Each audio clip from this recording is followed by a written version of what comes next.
These paintings, they seem familiar. Depictions of heroes throughout history. The Age of Gods, the Empire of Ronka, and this.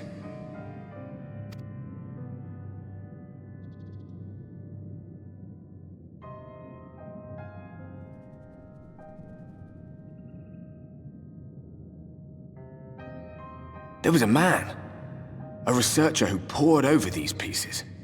He offered us work when we needed it, slaying beasts, delivering provisions.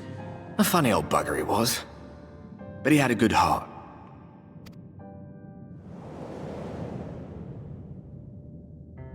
He believed this first painting dated back to a time of myth and legends, a tribute to the heroes of a long-forgotten era. The story went that it was rediscovered by an explorer from Ronka, who was so struck by its majesty that a second painting was commissioned, commemorating the heroes of their day. "One day you will all be here too," he said. "Heroes immortalized forever. Maybe I'll paint you myself." I had a good laugh at that. We were only trying to make our way after all. Being heroes couldn't have been further from our minds. But it seems he actually went and did it. Before or after the flood, I wonder. Rather faded, isn't it, compared to the others? Or did someone try to scrape it off the wall? Well, maybe the man himself once he came to his senses.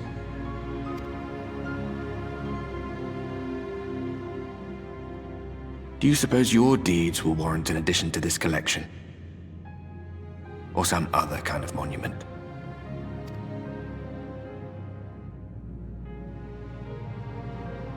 There you are. I have everything I need. Let us quit this place.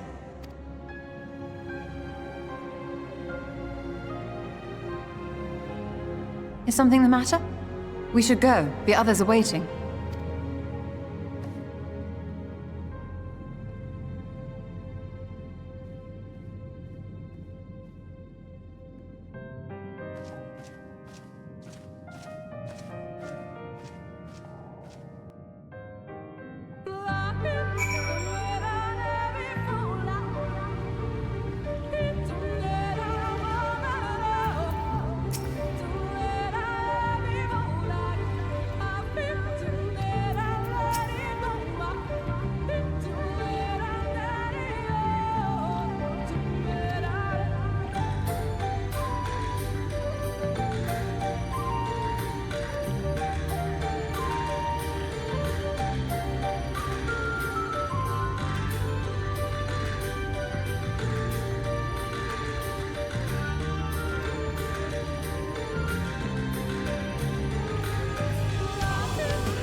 Strange.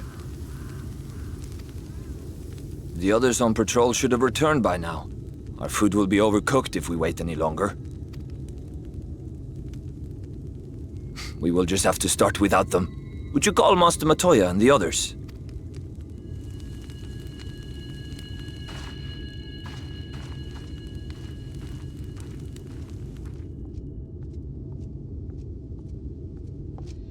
I tire of these games, Urianger. Why do you pretend you cannot see it?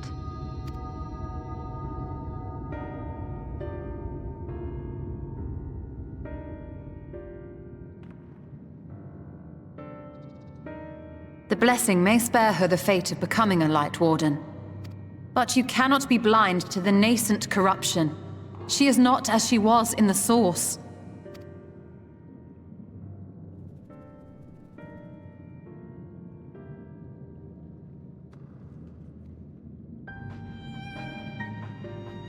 Though I have no proof, I fear that the light which poured forth from the Wardens was not negated at all.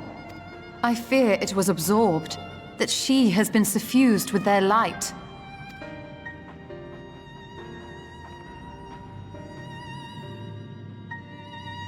Though I have given thought to this possibility, I dare not speak until more is known.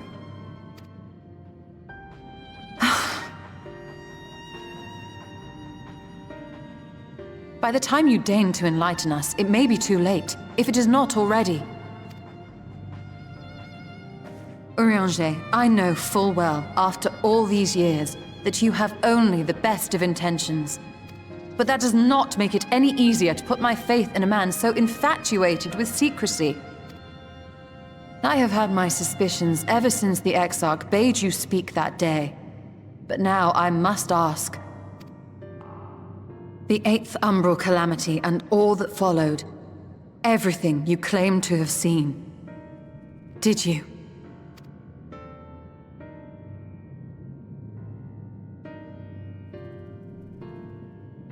Help!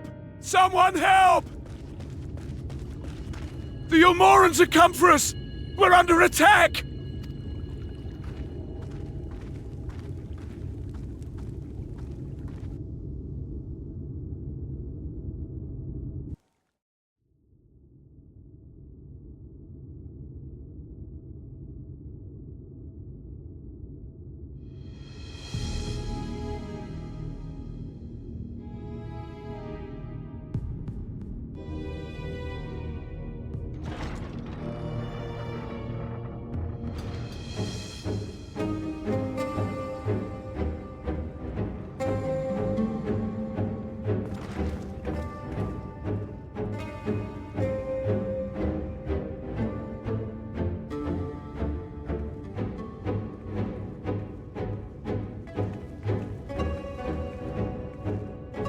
Lord Forthry, how good it is to see you. How long has it been? Not since your inauguration, unless I'm mistaken. Too long, at any rate. May I say, how humbled I am to be invited not only into your city, but your home. You are as generous as ever. And you as disingenuous. Let us dispense with the pleasantries.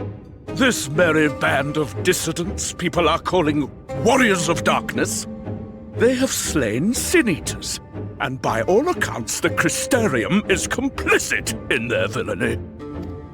And now I hear reports of your people obstructing my soldiers, so I must ask, what exactly do you think you are doing?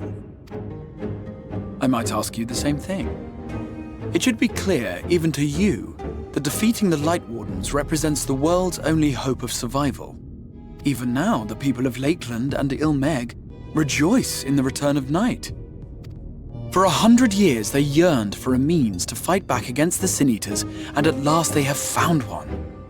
Yet you choose to stand idly by and do nothing. Why? Why? Because this hope you cling to is nothing more than a fever dream, an exercise in futility. Even should you slay the Sin-Eaters, the world as we know it is beyond salvation. With what little land and resources remain, the people would be free only to starve. Before long, they would turn to violence, then to war, and ultimately usher themselves unto oblivion.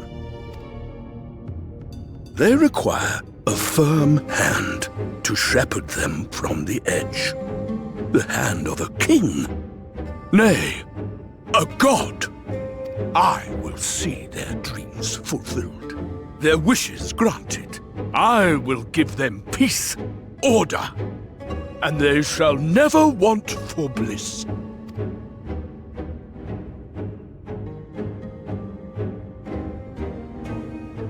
Men are fickle creatures who entertain vague ideals without the faintest notion what they cost. But a little fear can go a long way towards helping them realize what it is they truly need. Sanctuary. And they shall find none in this world save that which I afford them. That is why the Sin Eaters exist. To unite the world under my dominion. A paradise fit to grace the 8th Umbral era. What was that? A minor epiphany, nothing more.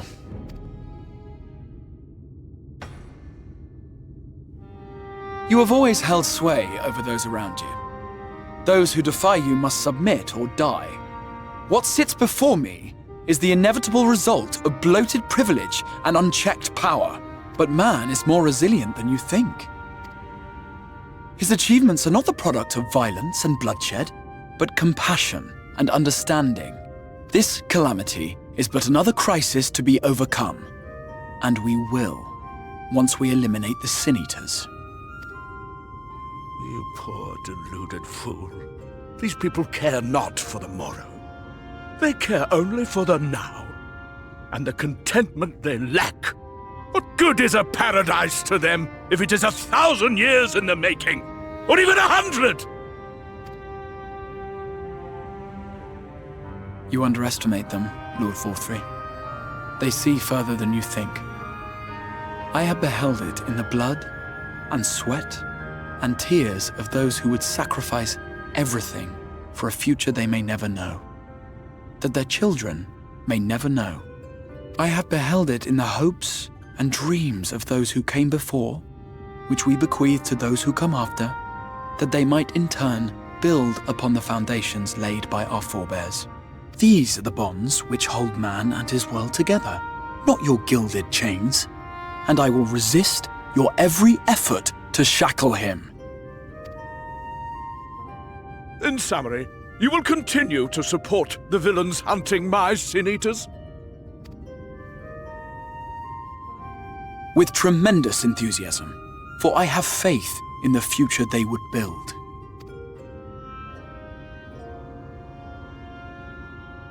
Oh, why do I even bother? Fools, the lot of you! So naive! So painfully predictable! Did you imagine I did not know your mind? That I would wait until after this meeting to dispatch my forces? Even as we speak, they march to the Sin Eaters' defense. Insurrection will not be tolerated! The people of this world are mine to rule, mine to command. And you are no exception!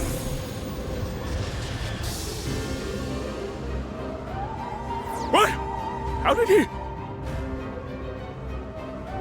Insolent swine! I will not stand for this! Do you hear me?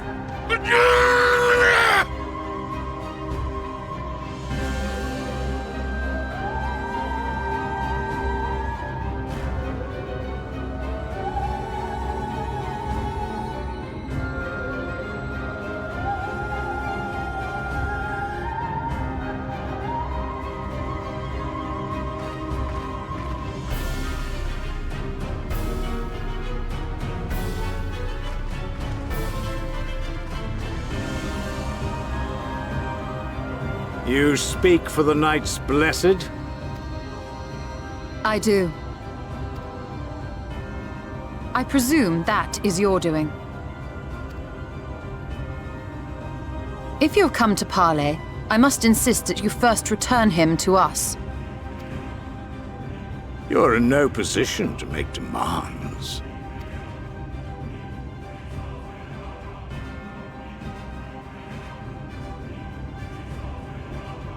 By Lord Vorthry's decree, Raktika now falls under the governance of Yulmore. You will henceforth answer to us.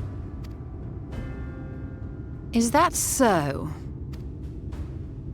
And the children of the Everlasting Dark have acquiesced to this madness? We have reached an accord, yes. Too many times have the Knights Blessed shunned Yulmore's overtures of friendship. The risk that you harbor hostile intentions has grown too great to ignore. Therefore, his lordship has claimed dominion over this forest and bestowed executive authority upon the children of the Everlasting Dark. In his wisdom, Lord Vorthry has agreed to recognize ours as the only permissible expression of dark worship. It's one true faith.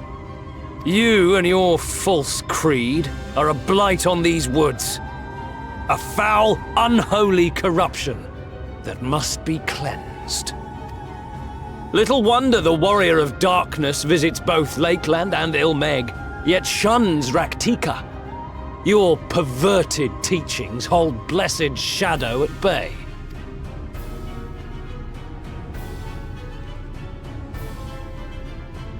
You have accepted the yoke of Yulmore to spite us, then? Fools! Darkness will never return to these skies while they hold sway.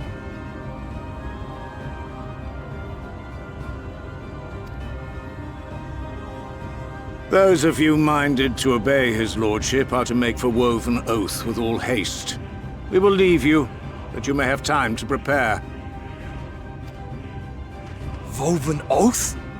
Are you suggesting we abandon our fate to join those zealots? What has your faith afforded you thus far? Nothing! We will guide you along the righteous path. And should we refuse?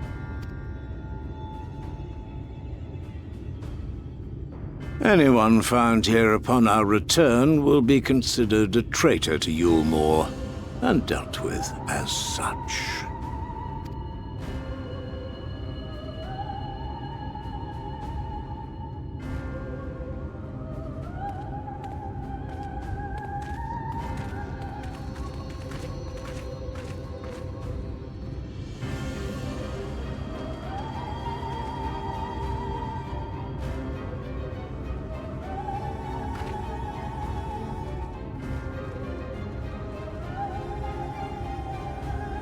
We will discuss these developments after I have tended to our casualty.